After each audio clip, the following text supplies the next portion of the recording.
about the 5 activities that are going to give you the best chance of having the commercial sales that you want this year, right? Guys, by a show of hands, type a +1 in the chat or in the comment section if you would like to have more sales this year, if you'd like to have more business this year. Do me a favor and just type in the chat like if a +1, all right? Because I'm pretty sure if you're here and you're taking time out of your busy day and you're tuning in, you want what everybody else wants, and that's to have more business in your business, right? More business for your business. So let's take a look at what that looks like, guys. Okay, step number 1. If you don't know where you're going, you're certainly going to get there, right? You have to have clarity, you know, and if you're wandering around and have no idea where you want to go, you're never going to get to a goal, right? So it's very, very important, number 1, to figure out your goal, okay? Once you've taken your goal, okay, and guys, if you want, feel free to share. Put in the chat, put in the comments what your annual goal is for the next 12 months. We're already 8+ months into this year, but let's talk about the next 12 months, where you'd like to be. Put a number in there, right? Because this right here, we're going to give you some applicable stuff. So number 1, put your annual goal into the comments, okay? Then from there, annual goals are not enough.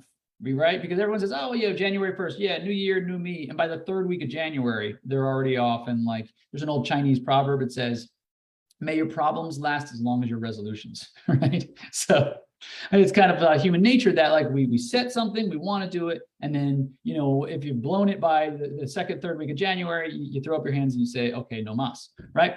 But what we're here to do and what we want to encourage you to do is take that big goal and do what's called small chunk it. When you small chunk a goal, you take a big goal and you divide it up into smaller and smaller and smaller pieces so that it's not as formidable, so that it's a lot more attainable, and you'll know whether you're on track or not, right? It's so important to know whether you're on track. How do you know in week 3 of the year whether you're going to hit your goal in week 52? I'll tell you. Because if you take your annual goal, you break it to a quarterly goal, you break it to a monthly goal, you break it to a weekly goal, and then down to a daily goal, you'll know exactly if you're doing the right inputs to get the output that you want. You guys with me so far? Does that make a lot of sense, right? Because not airplanes, commercial airplanes, 99% of the time, they are off course. What they're doing is they're constantly course correcting. And when you plan your goals and you get your goals down to a granular level, what you wind up seeing is you're able to course correct very easily. You know, if you know, for instance, it's going to take you 32 dials every day with 6 connects and 0.7 meetings a day on average to get to the amount of listings you want to make the money you want, then guess what? If you're not hitting those 36 or 37 dials or whatever it is a day, you know you're off course. If you're above, you're likely to exceed your goal, and if you're below, you're likely not to hit your goal. So you need to go ahead and adjust course. So very, very important, guys. Step number 1: figure out your goal. From there, backtrack and put in the goal, you know, what your weekly, your monthly, your quarterly, and your daily goals are. When you can take your goals down and break them down to a very, very thin sliver, I promise you, you're going to have a 10 times, 100 times more likelihood of being able to hit your goals once you have small chunked them and you've broken them down so you know what you're doing, so that you're on course a day, a week, a month, and not a year at a time, a quarter at a time. You with me, guys? Okay. So that's step number 1. Got it. Any questions so far, guys? Any questions? Feel free to ask and figure out what is going on. All right, so what we're doing here is we're going to go to the next step. Boom. All right, so the next step, guys, okay? Professional athletes do this all the time.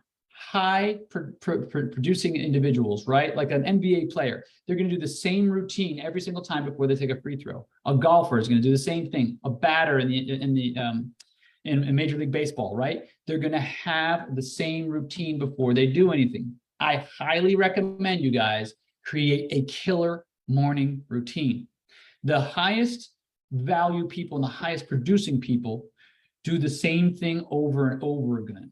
The reason that they do that is because what they want to make sure they're doing is creating the same circumstances over and over again. If you create the same circumstance over and over again, you can bring about predictable results. When you bring about predictable results, you can figure out what it takes to increase. Okay. So very, very important. Okay. Next thing is, guys, make sure you're waking up the same time every day. Make sure you're getting to the office the same time every single day. Okay. Very important to practice self-care. Whether you get up and you have a cup of coffee and kind of get started slowly, or you have breakfast, or you do meditation, or you do journaling, or you go to the gym, whatever it is, to make sure that you are taking care of you, that's what's most important, guys. So wake up at the same time, practice self-care, whatever that means to you, okay? Fuel up with a good breakfast, whether it's coffee, breakfast, whatever. Arrive at the office at the same time every day, and then start prospecting before 8:30. If you create a routine that's the same every single day, you're likely to have predictable and consistent results. Now, show of hands, guys, and you can hit it. Who wants to have more predictability, more consistency in their business? Most people I speak to, they don't have predictability or consistency in their business. And what winds up happening is they change things constantly. What you want to do is you want to create a baseline so to know whether you're on the right path or you need to make some adjustments. With me so far? Okay. Awesome. Okay, that's step number 2.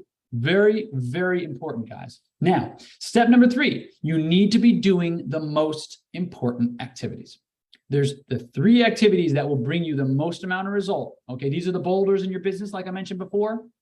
Most important are prospecting, presenting, and following up. If you can be doing those activities half of your day or more, you're going to see a dramatic increase in the amount of business you're able to do. Okay. Whatever you can do to delegate the rest, very, very important. Okay. Very, very important that you understand that if you're not prospecting, presenting, and following up, you're doing things less at a lower value than you need to be doing, right? If you don't, there's an old saying, Gary Keller used to say, if you don't have an admin, you are one, right? I've heard it said also, if you're doing the paperwork, you are the admin, right? You need to be able to hand things off to somebody that can be trained to do some of the things that don't need to be done by you. Nothing wrong with admins or admin work, but there are certain things that only you can do, only a licensed individual can do. So what we want to do is we want to pass off as many of those things as possible. Think of it this way. Think of the 3 Ds, guy, right? Do, delegate, or delete. Say it again. Do, delegate, or delete. Very important, guys. Once you start looking things through that framework of, okay, what can I pass off to somebody else? Very, very important, because what it's going to do, it's going to set you up so that you're doing the most important activities more often. Think about it. If you're always presenting, always prospecting, and always following up, those are the 3 things that move the needle the most in brokerage. So I would highly recommend doing as much of those as possible and delegating as much as possible of the rest. Okay. Now, very, very important, guys. Plan your day the night before. There's nothing worse than going into the office, not knowing what you're going to do, and just being completely reactionary. What I like to say about this is, guys, don't let your inbox be your guide. Let your calendar be your guide. Show of hands, guys, and type like +1 in the comments or in the in any of the places down below in Facebook. Guys, if you are only going out and arriving at the office and just picking up the phone when it answers and just responding to emails, you're always in a reactionary phase. What you need to do is you need to plan your day, plan your work, and work your plan. And the way you do it most effectively is you plan your day the night before. That way, by the time you arrive at the location, you'll know exactly what you need to do. You'll need to know what you need to execute upon, and you'll have clarity in terms of what's most important. How many of you guys, and I'm 100% guilty of it, have gotten to the office, didn't have a plan, phone rings, you just hop on the first fire, and next thing you know, it's 11, 12 o'clock, and you haven't gotten anything done that you wanted to that day. And the reason being is you didn't have a plan that you're going to stick to. Now, here's the thing. Fires do come up, but not nearly as many as we perceive. If you have your day already planned out, maybe you can push that fire off for a couple hours. Maybe the thing will take care of itself. Sometimes people get used to, if they pick up the phone and you pick it up every single time, they get used to that and they know they can pick it up for the smallest things that aren't that important. Very, very important, guys, to plan your day the night before. Now, and finally, rounding it at home, right, is track your numbers like a scientist. Guys, when you really think about it, what we do is a very, very specific process. We make phone calls, we get meetings. Those meetings lead to listings. Those listings lead to sales. It's a very linear, simple, straightforward process. If you don't track the numbers, you'll never know what the weak spots are in your business. It's kind of like trying to wash your car with a blindfold on. How do you know if you need to spend more time on the tires? How do you know if you need to spend more time on the windows? How do you know if you need to spend more time on the hood if you got a blindfold on? It's the exact same thing. When you're washing your car without a blindfold on, you can see, oh, okay, I need to get a little more attention here. I need to clean off a little soot here. We'll clean off a little brake dust here, right? That's how you know, guys. When you're not able to see the numbers in your business, how many dials you made, how many people you connected to, how many meetings you got, how many listings you got, and how many sales you made. If you don't know what those numbers are, you have no way of making outcome-based decisions, which means, well, if this is happening and this is happening, ooh, I need to spend a little more time here. Oh, if this is happening and this is happening, ooh, this is okay, but I need to spend a little bit more time here, okay? So it's very, very important, guys, that you track the numbers so you can make the right choices for your business. It's no different than if you're trying to diet and exercise, right? If you didn't have a scale, how would you know if you're eating the right foods if you don't have a number to work off of, right? If you didn't have numbers on the exercise, on the weight plates, right? How do you know how much weight you're lifting? You have to know and you have to follow and track your numbers like a scientist. Outcome-based decision is how you make the proper decisions for your business. If you're going by gut feeling or, well, it felt like this today, it felt like that yesterday, it's not going to help you, because sometimes you feel like, I'm not really going anywhere. But if you look at the numbers, you say, wow, look at that. You know, you can't tell because it's been changing over the last 60 days, but you made a major, major increase, all because you track the numbers like a scientist, right? What we're trying to do, guys, is trying to remove as many variables. We want to take emotion out of it. We want to take gut feeling out of it. Not entirely. We just want to be able to take the process and to be able to dissect the process. If you're making the right amount of dials, but you're not getting the right amount of people on the phone, maybe there's something wrong with the information. Maybe you should look at a different source of data. If you're making enough dials and you're getting people on the phone, but you can't get a meeting, maybe there's something wrong with your scripts. If you're getting enough people into a meeting, but you're not getting enough listings, maybe there's something wrong with your presentation. If you're getting plenty of listings, but you're not getting enough sales, maybe there's something wrong with the pricing or the marketing, right? This process can be very, very easily triaged so that you can figure out what's going to give you the most benefit. Reese says, do you use a particular tool to track your numbers? Yeah, very, very simplistic spreadsheet that it just has the date. Or actually, I do a week at a time. I fill out a paper each day, and then Monday through Friday, I just take them and I put them in a folder. And on Friday, I add them all up and I put them on a spreadsheet.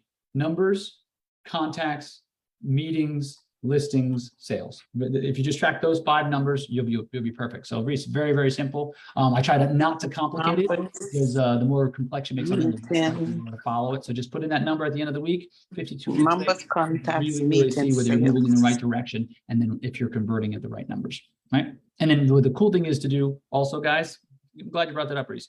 When you're checking out your numbers, check them out month to month, quarter to quarter, and that way you can see, oh, I'm making more dials this quarter or less dials this quarter. I'm getting more meetings this quarter. I'm making less meetings this quarter. You'll be able to see whether your performance is changing, whether the market's changing. It's very, very important. When you can start looking at data, right? One thing I say in listing presentations all the time is, Mr. Seller, I am. Brokers, agents, they might tell you stories, but the numbers will never, ever lie to you.